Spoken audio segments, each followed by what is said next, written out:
prinsip-prinsip hukum Islam. Perkenalkan, nama saya Mahfizal Rizky dengan nomor NIM 125201114845. Perkenalkan, nama saya Lukman Juanda dengan nomor NIM 125201141131. Perkenalkan, nama saya Amri dengan nomor NIM 12520110732.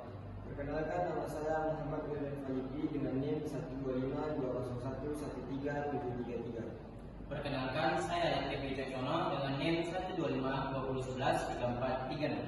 Perkenalkan, nama saya Maris Burhani Azharo dengan NIM 1252001238842. Prinsip-prinsip hukum Islam. Hukum Islam bersumber dari nilai-nilai ilahiyah atau nilai-nilai ketuhanan yang menjadi pedoman bagi setiap umat Islam dalam menjalani kehidupan sehari-hari. Nilai-nilai tersebut nanti diwujudkan sebagai prinsip-prinsip dasar yang mengatur berbagai aspek kehidupan, baik dalam aspek ibadah, hukum, sosial, maupun ekonomi. Prinsip yang pertama yaitu prinsip akidah. Prinsip akidah merupakan dasar keimanan seorang muslim yang tercermin di dalam 6 rukun iman dan 5 rukun Islam. Akidah menjadi landasan utama bagi setiap aktivitas kehidupan. Oleh karena itu, ketika kita menjalankan kegiatan seperti penegakan hukum, kegiatan pendidikan, ekonomi, sosial, maupun politik, dan aktivitas yang lainnya, seorang muslim harus berlandaskan keimanan kepada Allah Subhanahu wa taala. Dengan akidah, seluruh perbuatan yang kita lakukan tadi bukan hanya sekedar bernilai duniawi saja, tetapi juga bernilai ibadah. Yang kedua, prinsip ibadah. Ibadah dalam Islam tidak hanya terbatas pada ibadah nada seperti sholat, puasa, dan zakat. Ibadah juga mencakup seluruh aktivitas muamalah, yaitu hubungan manusia dengan sama makhluk. Hablum minannas seperti kegiatan hukum, ekonomi, dan politik. Yang ketiga, prinsip syariah. Prinsip syariah menegaskan bahwa seluruh aktivitas manusia harus dikembalikan kepada ketentuan hukum Islam. Syariat menjadi standar utama untuk menilai apakah suatu perbuatan dibenarkan atau dilarang.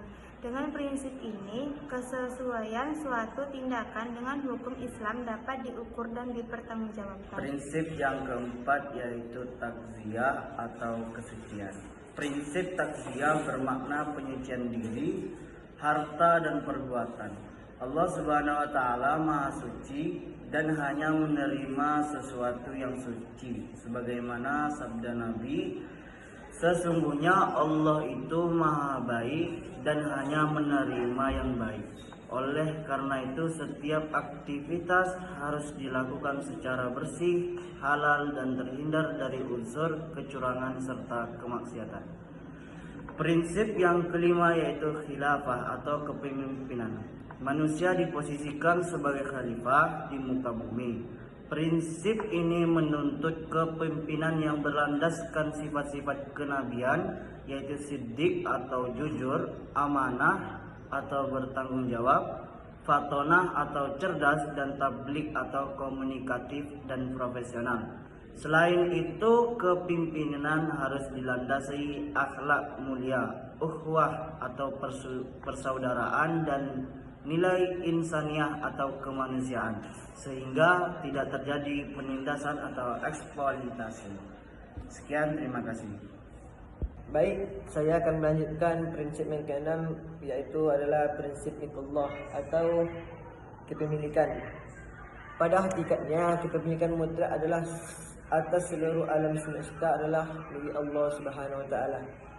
Kepemilikan manusia hanyalah bersifat titipan atau amanah untuk dikelola dengan baik, sebagaimana firman Allah, kepunyaan Allah lah kerjaan langit, kepunyaan Allah lah milik Allah langit dan bumi. Prinsip ini mengajarkan bahwa harta harus digunakan secara bertanggung jawab dan tidak disalahgunakan. Lanjut, materi yang ketujuh itu prinsip keadilan atau al-aqdalah. Prinsip keadilan menuntut perilaku yang adil dan profesional kepada setiap pihak keadilan. Pihak keadilan mengandung nilai persamaan dan kebersamaan serta menolak bentuk kezaliman sebagai prinsip. Kamu tidak menzalimi dan tidak dizalimi. Prinsip ini menjadi dasar penegak hukum dan hubungan sosial. Baik, saya akan melanjutkan prinsip ke-8 dan seterusnya. Prinsip ke-8 yaitu al-wusta atau keseimbangan. Prinsip ini mengajarkan kita untuk bersikap moderat dan tidak berlebihan. Islam menuntut keseimbangan antara kepentingan dunia dan akhirat, kepentingan individu dan masyarakat, serta antara aspek lahiriah dan batinnya. Dengan keseimbangan ini, kehidupan menjadi harmonis dan tidak ada ketimpangan. Prinsip ke-9 yaitu prinsip al-maslahah atau prinsip kemaslahatan. Prinsip ini menekankan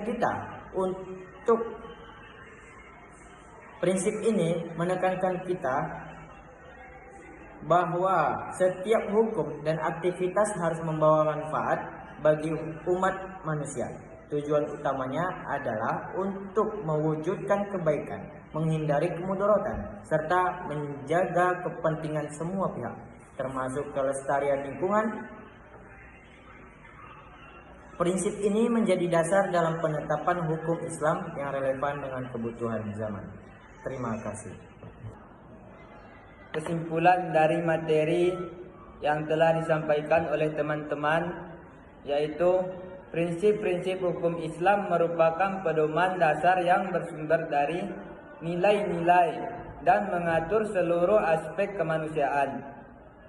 Prinsip-prinsip itu menegaskan bahwa setiap aktivitas dilandasi akidah, bernilai ibadah,